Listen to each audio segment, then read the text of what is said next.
Dado el acercamiento que hemos tenido como psicólogos en formación a la discusión en torno a la construcción de la subjetividad de los individuos dentro del marco de los procesos terapéuticos, hemos podido observar que la aproximación epistemológica desde la que parte el terapeuta determina diferentes factores del proceso: la forma en la que el paciente se entiende a sí mismo, la relación terapeuta-paciente, así como el resultado y el desarrollo de la misma terapia. Partiendo de los principios planteados por el socioconstructivismo, es posible afirmar que las relaciones intersubjetivas son el espacio primario en el que se construye la identidad del individuo. Con base en esto, es de esperarse que la relación terapéutica establecida tenga una incidencia significativa en la manera en que la persona edifica su subjetividad. Es evidente la gran disparidad que existe entre las diferentes ramas de la psicología en torno a la aproximación que cada una de ellas tiene a la concepción de ser humano, teniendo una mayor preponderancia a nivel social aquellas posturas que derivan sus metodologías del paradigma empírico-analítico. Esto termina desembocando en manejos significativamente distintos del proceso terapéutico, así como en la relación que, debido a ello, se entabla entre el terapeuta y el paciente. Por ello, hemos realizado una entrevista al docente William David Ariza, perteneciente al programa de psicología de la Universidad Sergio Arboleda, quien nos brindó un mejor acercamiento a la noción del ser humano en cuatro de los enfoques predominantes de la psicología en la actualidad. Buenas tardes, el día de hoy nos encontramos con el docente David Ariza, psicólogo psicoterapeuta de orientación humanista existencial, licenciado en Filosofía y Humanidades, con minor en Educación, egresado de la especialización en Educación y candidato a máster en Gestión y Evaluación de la Calidad en la Educación Superior. Trabaja en la Sergio desde hace más de 7 años y como docente del programa de Psicología trabaja hace 5 años. Sus pasiones son la psicoterapia de orientación subjetiva, la filosofía antigua y la pedagogía. Tiene estudios complementarios en psicoanálisis y experiencia en desarrollo de metodologías de modificación de conducta de consumidores de drogas. Buenas tardes y bienvenido. Buenas tardes, muchas gracias. Para empezar, entonces me gustaría saber cuál es la noción de ser humano desde la que se abordan los procesos terapéuticos en el enfoque conductista, pues teniendo en cuenta tu experiencia. Ok. La perspectiva conductual observa al ser humano como un partícipe más del cosmos, como un objeto más del cosmos. Eso significa que lo rigen exactamente las mismas normas, las mismas leyes que rigen a cualesquiera de los objetos que están en el cosmos. Por lo tanto, eh, los parámetros que se van a seguir en su observación y en su tratamiento son idénticos a los que sigue un científico físico, químico. Son patrones esquemáticos, medibles, verificables, cuantificables y por lo tanto está completamente enmarcado en el paradigma empírico analítico. Eso significa que el humano está objetivizado, desde esa perspectiva, completamente objetivizado. Mm, Se buscará, por tanto, eliminar todo rastro de subjetividad, todo rastro de individualidad, de particularidades y quedarnos más bien con las generalidades. Y por eso queremos llegar desde ese enfoque a la proposición de unas leyes, que es lo mismo que haría un físico cuando observa un fenómeno, o un astrofísico cuando observa un fenómeno astronómico, por ejemplo, no termina diciendo, ay, esta estrella atrae a este planeta, sino dice, las estrellas atraen a los planetas en órbitas así, etc. ¿no? Lo mismo se haría desde una perspectiva conductual.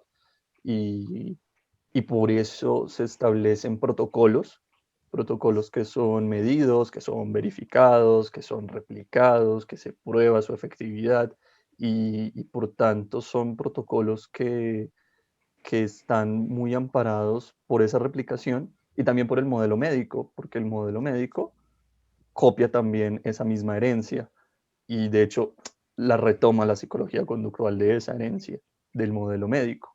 Y por eso cuando uno va a un médico y le dice que le duele la cabeza, el médico está ahí digitando un montón de cosas porque son datos que le está botando al sistema y el sistema le devuelve un protocolo.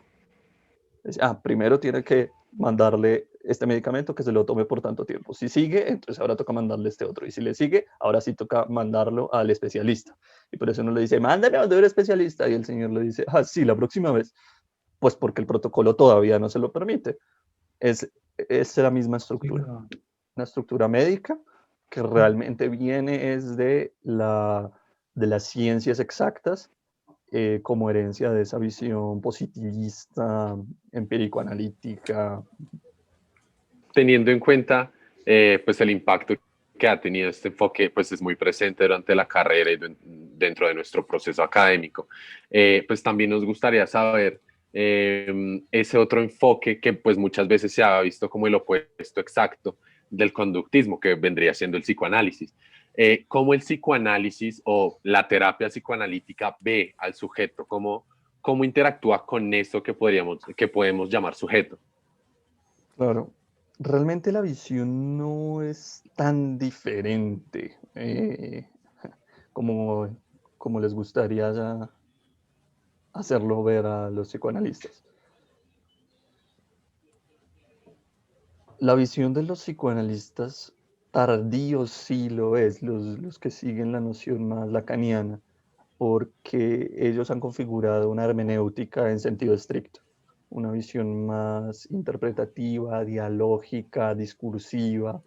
La lógica que se sigue es la lógica del análisis del discurso, por lo tanto está más enmarcado, como lo dicen autores como Bebeuchot, Paul Ricoeur, en una hermenéutica, un modelo interpretativo más bien cercano a la filosofía.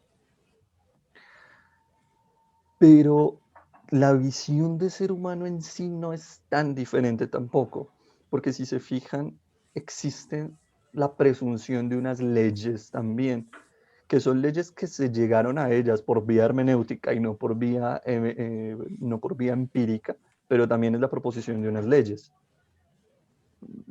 Porque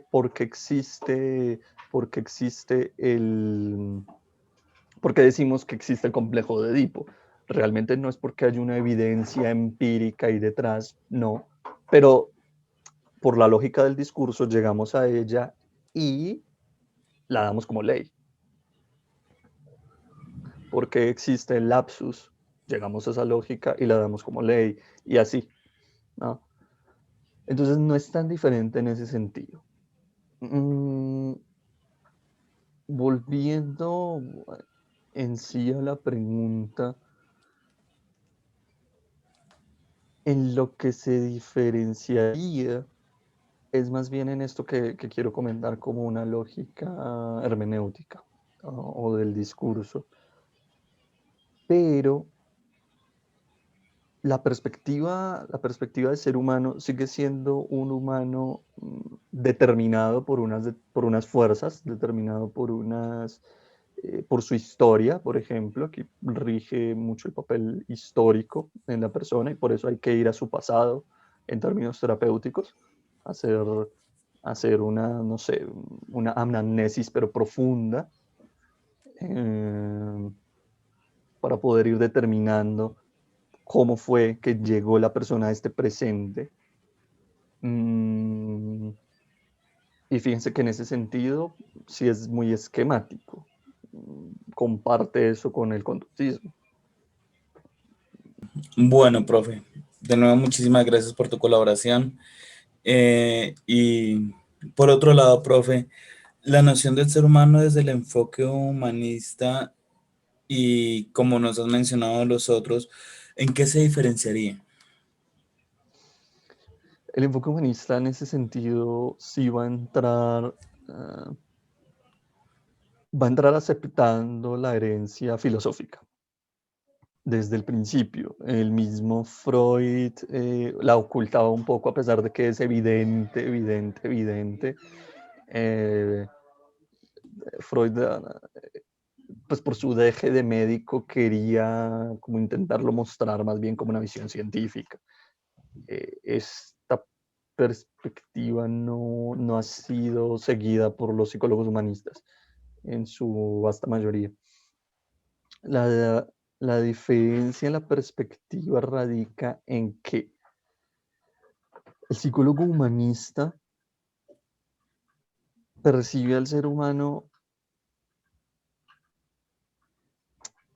como una unidad, es decir, no solo como un ser que se comporta, que sería lo que diríamos del conductismo, o solo como un ser que se rige por fuerzas inconscientes, que sería lo que diríamos del psicoanálisis, sino que a pesar de que todo eso está ahí, porque está ahí, el humanismo no lo niega, se va a establecer por encima de ello, bajo perspectivas muy de orden existencial, muy de orden fenomenológico, y por eso aquí se habla de una psicología fenomenológica existencial, porque hay que reconocer la individualidad, por supuesto la subjetividad, y eso es consecuencia del respeto por la libertad de ese ser humano.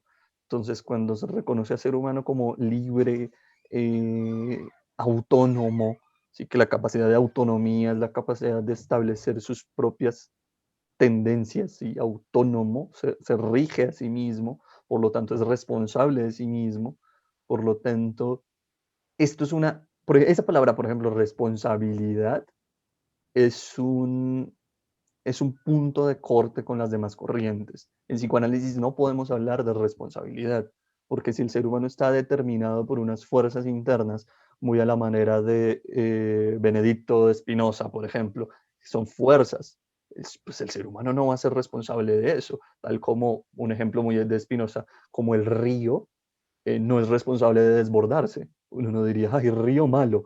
No, el río se desborda cuando llueve, fin. Entonces, lo mismo podríamos decir de este ser humano. Ay, este ser humano le gusta a la mamá. En un ejemplo muy burdo de psicoanálisis, perdón. Y no decimos, ay, culpable de eso, qué horror. No, simplemente es así. Lo mismo pasaría desde una perspectiva conductista. Ese ser ha tenido unos condicionamientos que son reforzamientos para que la conducta se mantenga, ¿sí? Para mantener la tasa elevada de frecuencia de esa conducta. No decimos, ay, es responsable de ello. Pues no de forma clásica, no de forma clásica. Entonces, aquí en el humanismo sí. El humanismo, lo esencial es, mira, es tu responsabilidad. Mira qué haces con eso.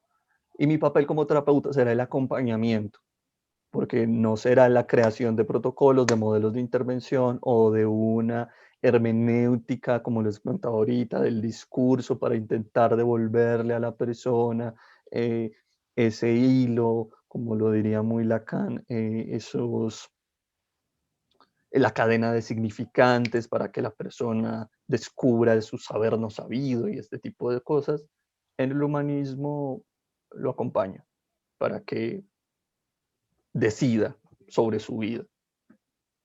Para terminar con esta parte respecto a los diversos enfoques de la psicología, ¿podrías contarnos entonces cuál sería la noción de ser humano desde la que se parte en la terapia sistémica? Se va a pensar al ser humano siempre como, no sé, la manera más sencilla de explicar esto es como un engranaje, siempre como un engranaje que como engranaje tiene que estar armonizado con los demás. Y allí incluso se pierde también un poco la noción de libertad, vuelve otra vez como un poco estas tensiones externas en este engranaje que lo amoldan a comportarse de esta u otra manera, pero a costa de explicar fenómenos sociales más amplios. Entonces, sí, digamos que se pierde esa concepción de libertad plena y absoluta como la del humanismo, pero se puede explicar fenómenos sociales muy amplios. Ahora bien, teniendo en cuenta lo dialogado con el profesor David respecto a las perspectivas de los diferentes enfoques, exploraremos la manera en la que influye la noción de ser humano del terapeuta en procesos de psicoterapia en torno a la construcción de la identidad del paciente, centrándonos en la patologización del individuo y el papel de la responsabilidad en el desarrollo de la terapia. Hay ciertos enfoques como el conductismo y el psicoanálisis en los que se entiende al paciente en torno a una patología sustentada en una serie de síntomas previamente identificados, lo cual lleva a que la persona se defina a sí misma bajo un rótulo de enfermedad con una fuerte carga determinante en la forma en la que construye su identidad. En el enfoque sistémico se busca estudiar el síntoma para develar las problemáticas que se esconden detrás del mismo, por lo que éste cumple la función de promover el cambio para restablecer el equilibrio y así mantener el sistema. Por ello, aunque hay un foco sobre la problemática, no se patologiza al individuo, sino que se reconoce que éste tiene un rol importante al ser quien visibiliza lo que está interfiriendo con el equilibrio del sistema. Teniendo en cuenta lo anterior, esto puede generar que la persona no se defina desde una patología, al comprender que esta no es parte constitutiva de lo que es, sino que es algo que está invadiendo su sistema. Por último, en la terapia de enfoque humanista, el acercamiento al paciente no se da desde un rótulo diagnóstico que enmarque al sujeto dentro de un cuadro sintomático o una psicopatología. En cambio, se ve a la persona como un todo, centrándose en las potencialidades. Es gracias a este modo de desarrollar la terapia que la persona, a raíz del proceso, se reconoce a sí misma por lo que es, comprendiendo sus limitaciones como sus capacidades.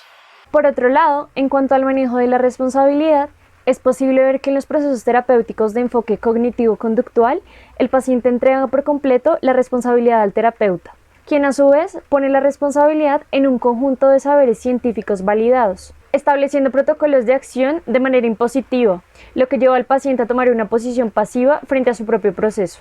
En torno a la terapia, el psicoanálisis permite facilitar el conocimiento de sí mismo, apoyado en la transferencia que se da entre el terapeuta y el analista, por lo que se da una responsabilidad compartida.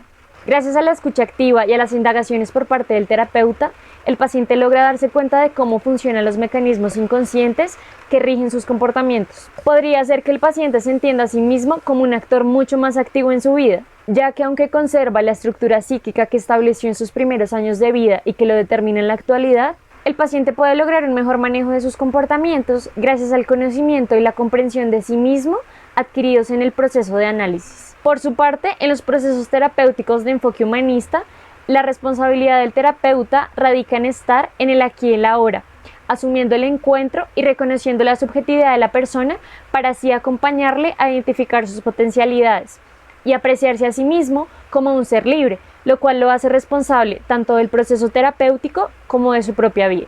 Por último, se puede apreciar que en el enfoque sistémico, la responsabilidad del proceso terapéutico no recae en la persona que tiene el síntoma, sino que por el contrario, se asume de manera mutua entre el sistema familiar y el terapeuta. Asimismo, esto genera que la persona se desidentifique de sus síntomas y lleva a la comprensión de que la responsabilidad de las problemáticas que se presentan recae sobre todos los individuos pertenecientes al sistema. Partiendo del análisis realizado a lo largo de la investigación, es posible concluir que la noción de ser humano, desde la que se trabaja en los procesos terapéuticos de los diferentes enfoques psicológicos presentados en el video, influye de manera significativa en la construcción de la identidad del paciente. Esto se puede evidenciar principalmente en torno al entendimiento de la responsabilidad trabajado en el proceso terapéutico y qué tanto énfasis se hace en la sintomatología y en su clasificación. Por ello, podríamos decir que la relación que se establece entre el terapeuta y el paciente y el lenguaje empleado durante este proceso van a influir en cómo la persona se entiende a sí misma, trascendiendo el espacio terapéutico, teniendo un impacto en las diferentes áreas de su vida.